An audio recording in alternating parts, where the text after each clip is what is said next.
I thought Stanford was tremendous. I thought their energy, their toughness, to just hang around and continue to make big plays down the stretch was great.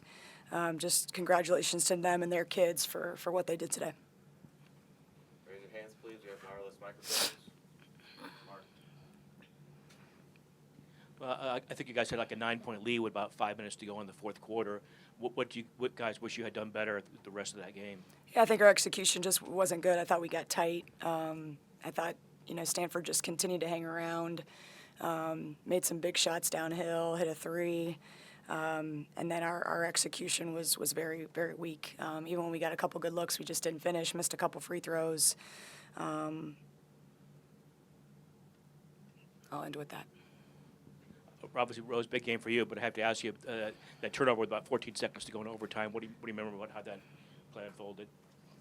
Obviously didn't go the way we wanted it to. Didn't go how I thought it was going to go in my head. I tried to make a big-time move. I didn't finish. I tried to execute and save out of bounds, but obviously I didn't process it the correct way and ended up being their ball. On the right side, David. Rose, you guys defended them really well in those first three quarters. What do you think was different down the stretch? It's kind of just like how Coach Duffy said. We just ended up getting tight.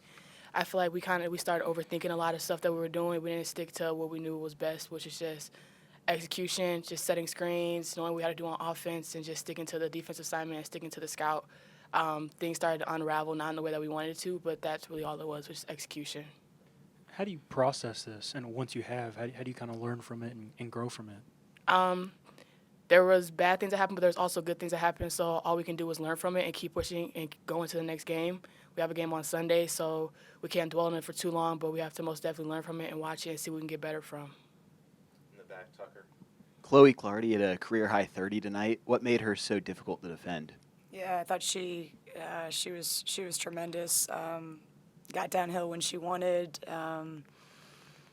We didn't execute how we wanted to guard that very well. And then, that three by their bench late was a dagger, and she just continued to step up and make plays for her team, hit free throws when she needed to. Obviously she played like the best player on the floor tonight. Stay in the back, Miles. Rose, you mentioned that there were some bad things that happened tonight, but also some good things. What are some of the positive things that you as a team can take away from this loss? Just like the previous question, that we executed in the first three quarters, so it shows that we know we're capable of doing it, and that if we stick to the game plan, that we're capable of winning a game and pulling through and having things unravel in the way that we wanted to. It shows that execution is key, and that we have to play with the heart that we know that we have, and just to keep pushing, even if things aren't working out our way. The first three quarters we pushed through, and we knew what worked best, and we just kept going to it. On the left side, Sam. Coach, you've got 3 games left in the regular season. You're kind of in the home stretch here. What do you feel like you have learned about your team as the season has gone on? Man, we've had so many lessons this year, and I think this one hurt so bad because we're in position down the stretch, and it matters. So I think that's a blessing and an amazing part about this group. In our first season, and we've talked about just staying in the process and day by day growing together. Obviously, this is a disappointing loss. The way it happened versus losing a game, that's going to happen. We've done it, at different points this year, but I think how we lost it was disappointing. So I think for us now moving forward is we got to get some rest. We got to have, I told the team in the locker room, mentally, physically, emotionally, getting back together and connected. This one doesn't feel good, but we can't control it now. It's about moving forward. We play a really good Cal team on Sunday with great opportunities. So I think the good thing is we have to keep moving. We don't have a lot of time to stop, and we'll deal with it tonight, and then we're back grinding tomorrow. And that's what I've learned a lot about this team. They have the resilience, they have the fight, they care about each other, they care about this program, and I know if we have high character like that, we're going to be ready to go again. Time for a few more. Go back to David. Megan, you mentioned you guys kind of got tight a little bit. Is that kind of the execution you're just talking about? Yeah, I just thought we finally had some really good possessions where we got, Carly downhill for a layup. We got Matilda a shot. We got Rose the ball where we wanted to. And then we just needed to settle down and take a good shot. And I always say, if you take the good shot out of it and doesn't go in, you can live with that. But I thought we bobbled the ball, even getting the ball in bounds, some uncharacteristic things with that. We had the push-off call, with the end of the game, we're going to take the last shot. And, you know, it's just little things like that that really hasn't happened. And that's the game of basketball, and you have to kind of take it for what it is and, you know, try and learn from it. So I think it was a mix of the execution like we're talking about. In the back, Tucker.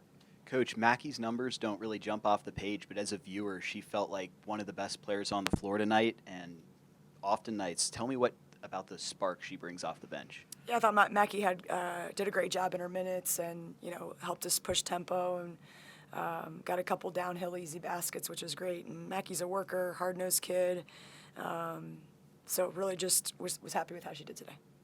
Last one, Mark. Megan, just to clarify, you said it hurts because we're in position down the stretch. Were you referring to the game, you mean, or down the stretch of the schedule? Yeah, everything. I mean, the game within the game, you know, you're up to hold the lead and finish the game, playing against a really good Stanford team. You know, down the stretch, you want to be playing your best basketball. So, there's a lot of things. We're excited to be in this position. Unfortunate we didn't get the dub, but I think it's exciting that we are in position to be playing some really big games here down the stretch. No bigger than the one on Sunday. 22 turnovers. How much was that? Some of that their defense kind of forcing the matter, or just? Yeah, I think a little bit of both. I thought their defense and their physicality was good. I thought they forced some, and then I thought some ones were unforced. So it's kind of a mix of both. The points off turnovers hurt with that, so a little bit of a combination of both. Losing at home now to Stanford and Syracuse and Virginia, are these the ones that kind of make you shake your head, losing kind of winnable games at home, so to speak? No, I just we love our Castle fans. We love what they bring. They were getting up, being loud, bringing the energy again.